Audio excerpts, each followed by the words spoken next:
ሰላም ውድ የእግዚአብሔር ቤተሰቦች፣ የእግዚአብሔር ሰላም ይብዛላችሁ። ዛሬ ኢየሱስ ክርስቶስ ይችላል ብዬ እዘምራለሁ። የመልእክቱ ክፍል የሚገኘው ዮሐንስ ወንጌል ምዕራፍ 11 ከቁጥር 25 ጀምሮ እስከ 44 ስታነቡ ታገኛላችሁ።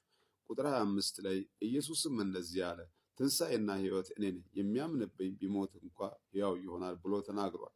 ትንሣኤና ሕይወት የሆነው ኢየሱስ ክርስቶስ ከእናንተ ጋር ካለ አትጨነቁ፣ የሚያስጨንቃችሁን በእርሱ ላይ ጣሉ። እሱ ትንሣኤና ሕይወት ነው። የሞተባችሁ ነገር ይነሳል።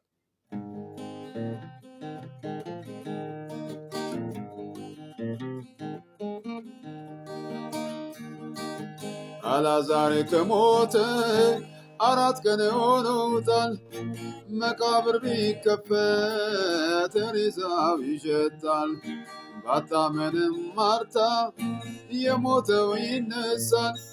ዛሬም እንደ ጥንቱ ኢየሱስ ይችላል፣ ኢየሱስ ይችላል፣ ኢየሱስ ይችላል።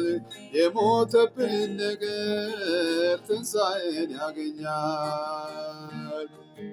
አዲስ ነገር ኢየሱስ ያደርጋል። በቀደመ ስራው መች ጌታ ይታማል። ታምረኛው ክንዱ ዛሬም ይገለጣል። ስሙ ኃይል አለው፣ ታምረን ይሰራል። ኢየሱስ ይችላል፣ ኢየሱስ ይችላል።